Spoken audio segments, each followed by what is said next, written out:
things that I left unsaid.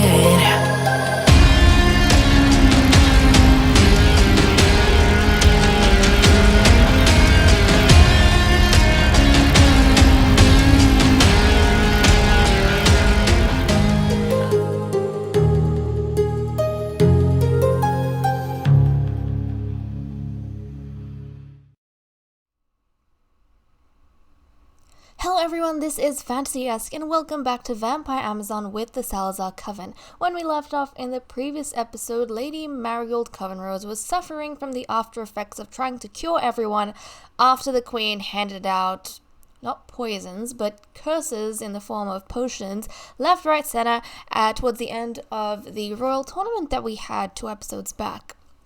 Things seem to be a little bit more okay right now. We are waiting for her to give birth. I'm hoping that towards the end of this episode, maybe she's going to pop and we're going to have a little Covenrose daughter with us, but who knows.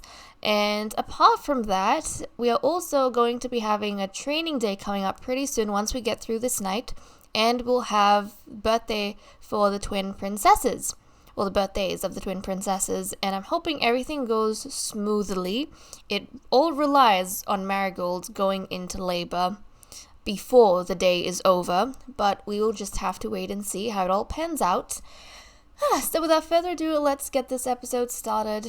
Our lovely soul Ronarain over here is drinking some potion to get her needs up. The previous one she had at Lady Marigold was a bust, so her needs were kind of skewed all over the place. This hopefully should set things right, because she has a very difficult, well, if Isadora wakes up, difficult night ahead of her. Because Isadora, there we go, that's better, has set her sights on young Sol, and wants to let Sol know that she absolutely despises her and that she is not desired in, well, her presence at all. And I don't want to make you do that, but why don't we help out? Look, she wants to go meditate. Good on you. But apart from this, Freya has actually been meditating quite a bit. So Freya has been meditating not only to get her wellness skill up so that she can do the fertility massage, but also because if you guys remember quite a few episodes back, Freya had these weird visions that, I think around the time the Queen announced the tournament, something like that, Freya was having these weird visions about Morgana and sea monsters and all of those and Athena, I think. And she didn't really know what that was all about. And recently, she's been trying harder to figure it all out because she has a feeling it has something to do with the way Athena's been acting. How has she been acting? Well, nobody really wanted to point fingers until the whole royal tournament happened, and then Freya suddenly realized, oh my goodness. I mean, yeah, she's the winner, so she didn't have to drink any of the curses, but she realized, wait a second, the Queen's bloodthirst is getting out of control. Not only did she organize a tournament, which is fine because that's a show of strength, but out of nowhere, towards the end of the tournament, without telling anyone or laying down whatever she was going to do as rules, she kind of just pulled out some curses and made up her own thing and said, oh, just to turn up the stakes, make the stakes higher. If you lose, you gotta drink up a curse. Stuff like that. So that really concerned Freya, and she doesn't know whether or not the next time the Queen might decide the teens also have to go ahead and drink curses. It's one thing for the immortals to do that, but it's another thing to force the teens to drink the curses as well. And so Freya got really concerned about that, and rather than confide in someone, I don't think she's really confided in anyone right now, because just the mix we have at the castle right now is a bit of an odd mix. She doesn't entirely trust Marigold. She's got a voodoo on her. Athena's the one she's concerned about. Sol is young. She has practically no friends. She's going through issues. But again, she's young, so she might not understand. She's quite new to all of this. And Isadora, well, we all know she's kind of evil. And I think Freya has an inkling of that. So definitely don't want to confide in the princess. But I think she's just waiting for Nymphadora to come back. Because Nymphadora, we all know that she's been someone who's been partners in crime with Freya, and they kind of butt heads intellectually a lot, and they have a very good relationship. So I think Freya's just waiting for Nymphadora, and plus she's the scholar, so she'll be able to make sense of all of this a lot better than her. But Freya has actually finally deciphered what exactly those visions that she had, those dreams and nightmares, what they meant. So those things that she was dreaming about, it wasn't per se a vision of what's going to happen in the future. Those dreams or those nightmares were something or a flashback to the past and what actually did happen, and maybe its connection to the present. So Freya has realized that Athena's birth was a very, very dark ordeal, and devil magic was involved. And I think they've all pretty much known that, even when Freya was younger, that their stepmother Morgana, Devil's she performed some devil magic to make sure that the queen could give birth to a baby girl, because they'd been having just so many boys. I think 7 boys in a row, something like that. Basically, the previous castle and family were cursed at the time, or the coven was cursed. So Morgana used devil magic. Now, as the details of the devil magic was unknown to the ladies until now, because one, Freya is a priestess, but also with these dreams she's been getting, she's been able to decipher what exactly happened and how it may connect to Athena right now. Basically, what she has gathered is that Morgana, in using her magic, had to take the spirit of a feminine creature, or a female spirit, and she had to put it basically into the unborn child that was in Queen Narcissa, right? To influence the gender that the child would be. To kind of skew it so that it became a baby girl that was born, she had to tie a female spirit to that child. Now, devil magic by nature is destructive, and so is a lot of chaos. So even if you're trying to do something like create life, it's going to be quite difficult, and it's going to result in some fractures and a bunch of other things. So what Morgana did was she got one of the most powerful creatures that they had in that area, which we never really got to see, but they were practically right next to the sea. So she got the female spirit of a recently deceased sea monster. And she tied that sea monster spirit, she captured it, and she tried tying it to Queen Narcissa's unborn child, which at the time was Athena. Now the thing was, when she captured that sea monster spirit and tried to channel it with devil magic, she broke it in two. So she broke the spirit in two, she fractured it.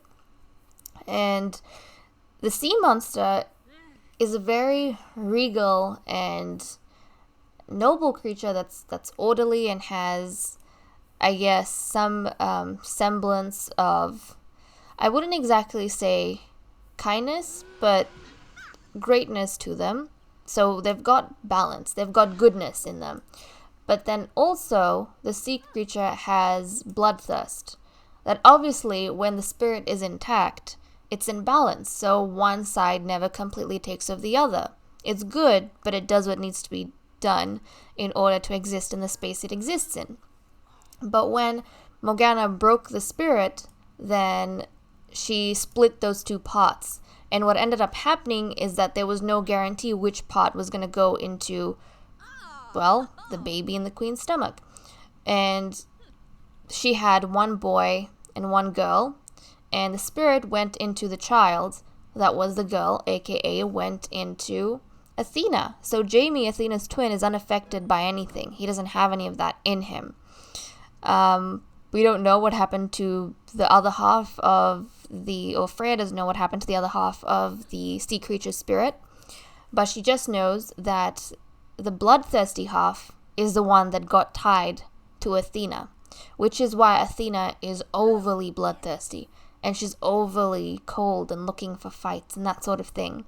And she has a bit of an iron fist in terms of order and power and all of those kind of stuff. It's because it's not necessarily all her. I mean, she might have some aspect of that in her character, but really, her character is being defined by the spirit that's possessing her. And it's not so much, I guess, possessing, it's more that it's become a part of her. So it's not like Lilith, or it's not like Morgana with her devil side that you can kind of get rid of or suppress.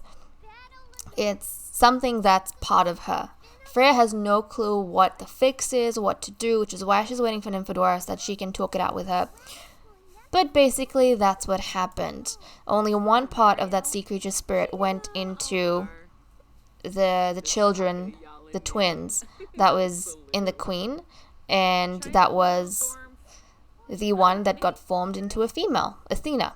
Jamie, however, got left untouched. So basically, the way we're kind of seeing things is that if Morgana hadn't performed that double magic, the queen might have actually had either twin boys or just one boy. Athena was kind of the other child that came about as a result of... She was the extra that happened as a result of the devil magic that wouldn't have normally been. And basically that's what Freya's discovered. And yeah, it's kind of scary. It's a big deal. She is way in over her head. No clue how they're going to deal with all of that. But right now, I think it's a step forward that she's discovered why her sister's acting the way she is. And I think Freya won't rest until she figures out how they can calm the spirit. If they can't get rid of it, if they can't suppress it, they need to figure out a way to calm the spirit down so that the spirit is in balance once more and it's not going around trying to take out its bloodthirst on everyone else, or take out its anger, vengeance, revenge, whatever else it is on everyone else. Now, Morgana didn't kill the sea spirit to go ahead and perform the magic of fertility. She found the spirit of a recently deceased sea monster. So, there we go. That's basically the extra bit of story that we had to tackle in this episode, and I hope we tackled it fine. I wasn't entirely sure how I was going to go down, but there we go. That's what's happened. That's the progress we have made. But it looks like Isadora is awake, which means someone's about to get tormented. So, my lovely Isadora, let's come on down to Sol, and what was it you wanted to do? Be mean to her. Let's go ahead. She's been talking to Freya really nicely, which is good to see. But let's go over and brag about being princess. Yeah, let's do a more subtle way of being mean. More subtle way. Just brag in front of Freya. Oh yeah, one of you lovely said a couple episodes back that when Isadora was kind of yelling at, was it Sol? I think it was Sol. She was becoming enemies with Sol in front of Freya and the others in the library. Freya actually was trying to speak to Isadora, like she kept trying to come into the conversation and they were having negative interaction, but she kept getting kicked out, and then it was just Isadora kind of hammering it down on Sol.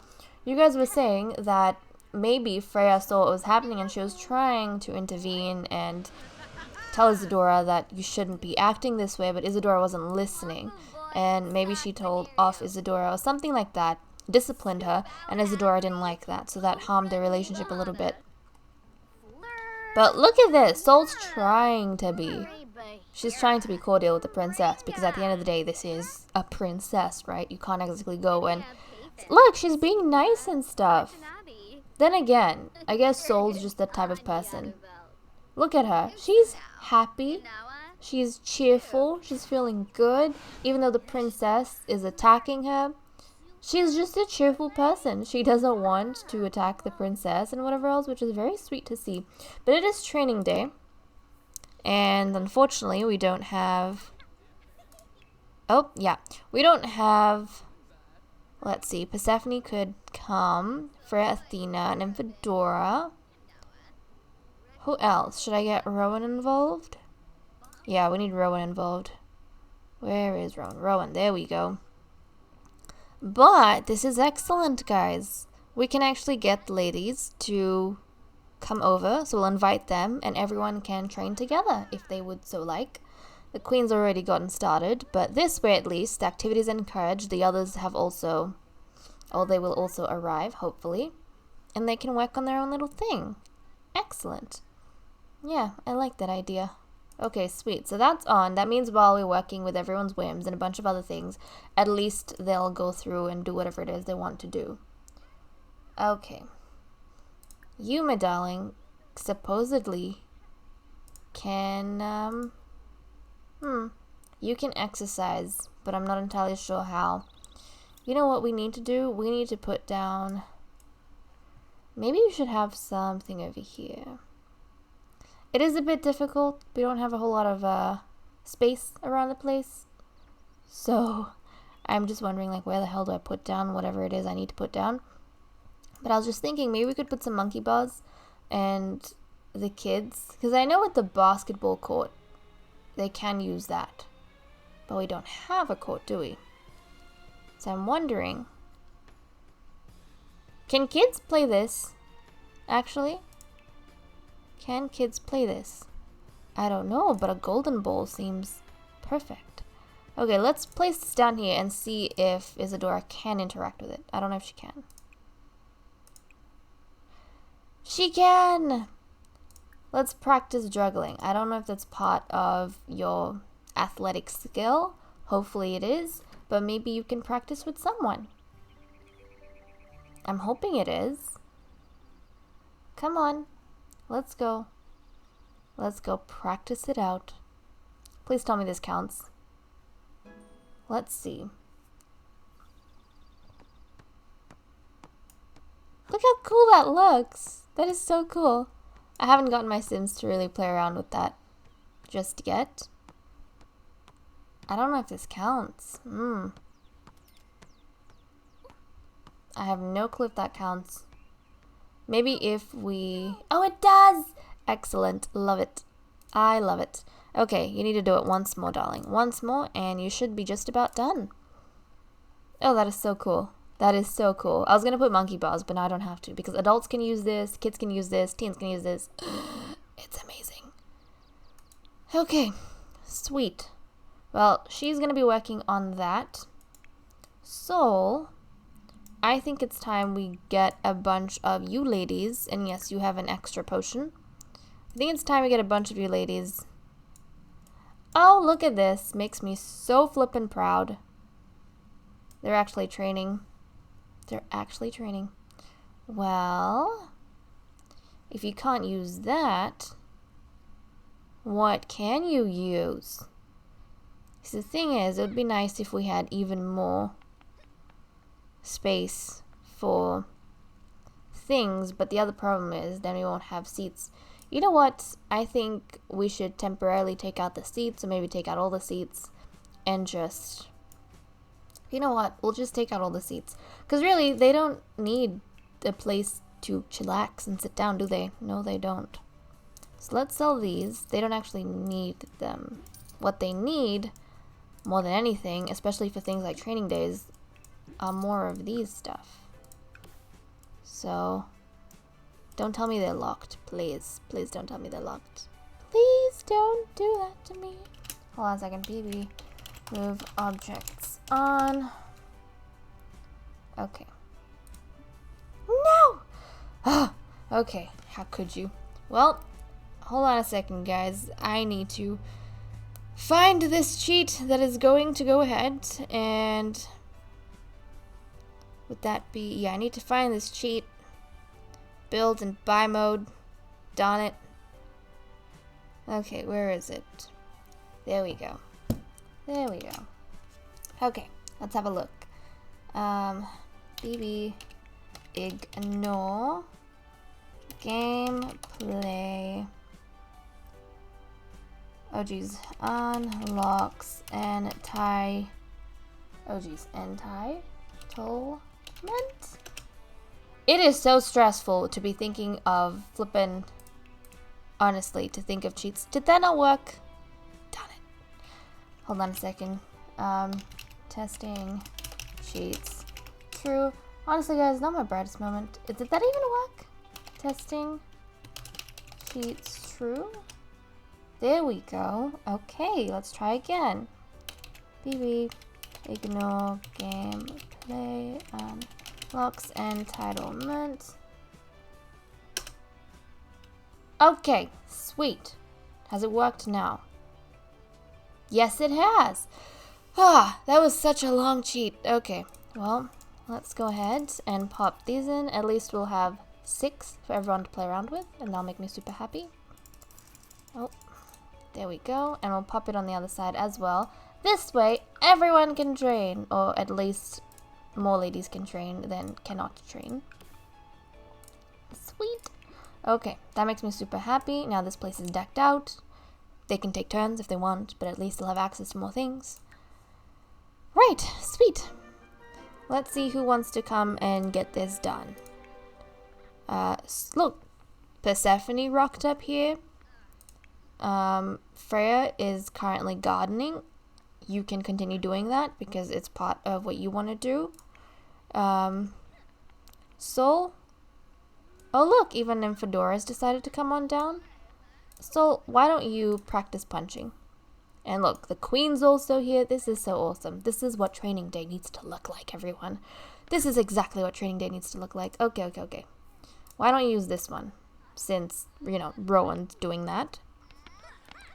And Freya has... Oh, how? I don't know. But she's already gone ahead and done her little thing.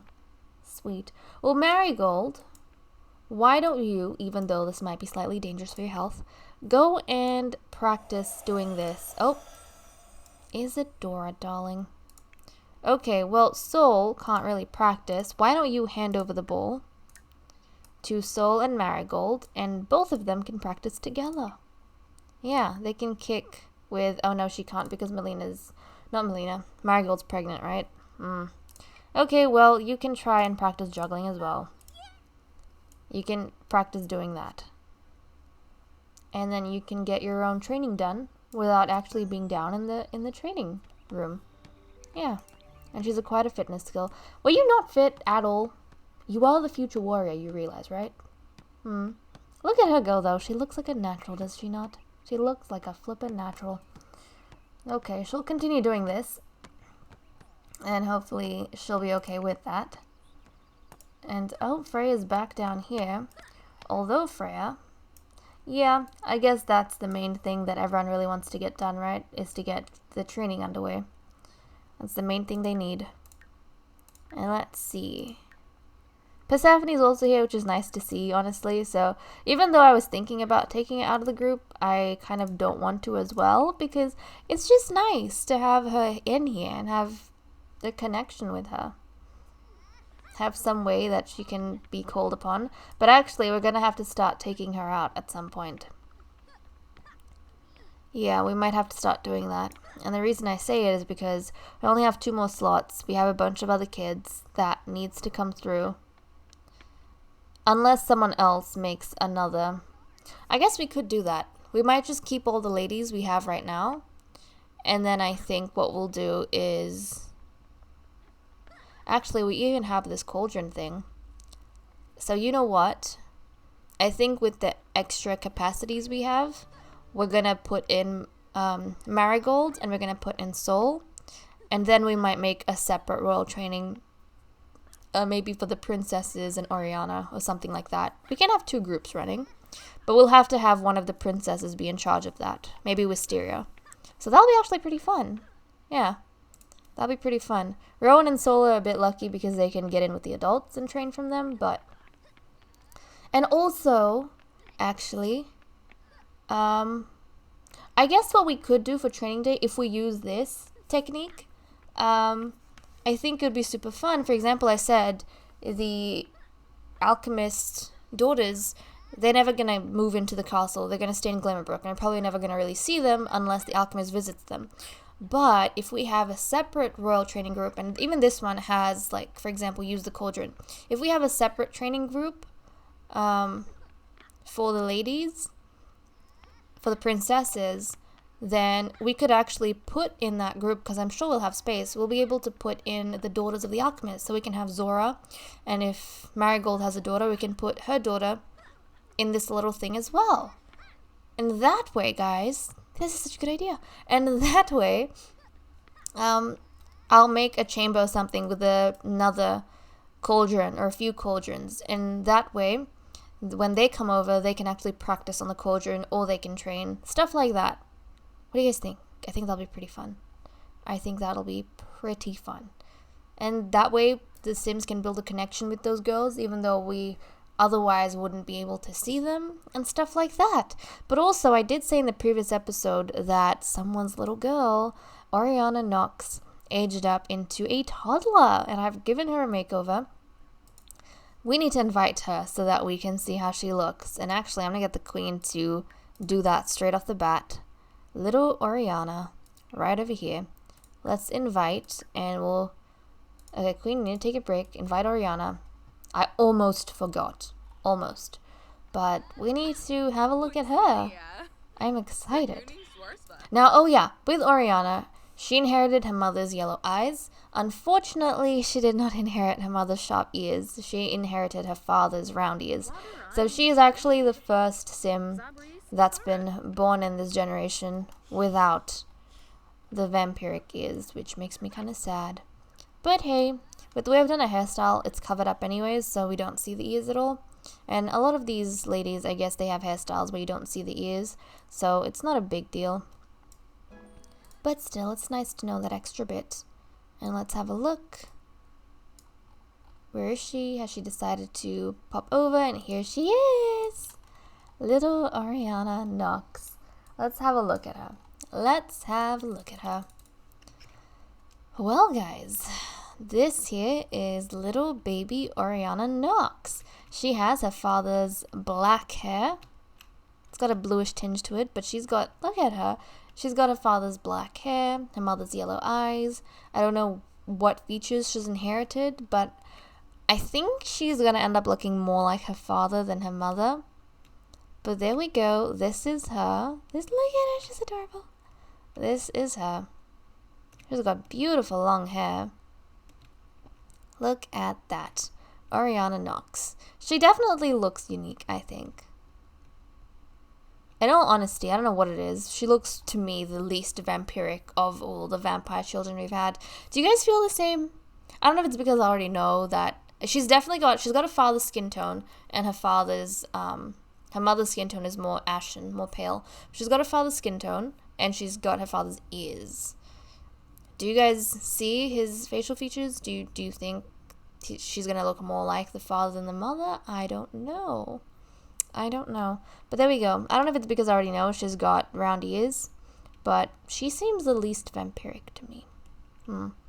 Hopefully she has a good time, and Isadora. I know you guys said that you didn't want Isadora to, you wanted Isadora to become really good friends with Ariana. Now that we know Isadora's evil, though, and in the past, evil Sims, aka Amanda, have really looked down on Sims with round ears, aka Morgana. So I don't know if Isadora will use that as an excuse to pick on Ariana, because typically throughout history we've kind of said that if you have rounded ears, or if you have normal colored eyes, more so the ears, but even normal colored eyes, it means that you've been tainted by human blood. It's less the eyes, though. I think it's largely, the eyes are a bonus. It's largely the ears. When you have the round ears, it means you've been tainted by human blood. Your bloodline's tainted. With Narcissa, she had the normal colored eyes, but she actually had sharp ears. So that's fine. I mean, sometimes if the vampires have the normal eyes, then, well, it's dull, but it's not a big deal, because Queen Narcissa had that. She didn't have glowing eyes. However, nobody says the Salazar bloodline's tainted by human blood, right? Yeah, nobody says that. Because they only pay attention really to the ears. So I guess it's a good thing that Nymphadora has gone ahead and covered her daughter's ears up with the way her hair's kind of put in place. Or her hair's grown out. But I don't know if Isadora might pick on that. I know we didn't want it initially, but that could very well be a thing that happens. Okay, you have pretty much completed. Are you going to go talk to little baby Ariana? Are you going to talk to her? What about Marigold? Is she going to talk? Maybe not. Go and talk to little Ariana. Even though you are sick, but come on. I think Ariana would be headed to the ballroom. All the kids always are. They just love going there and dancing. And I was hoping that Marigold would have her baby. Oh, she's coming in. I was hoping that Marigold would have a baby in this episode, but I don't think she's going to. She's probably going to have her baby in the next episode.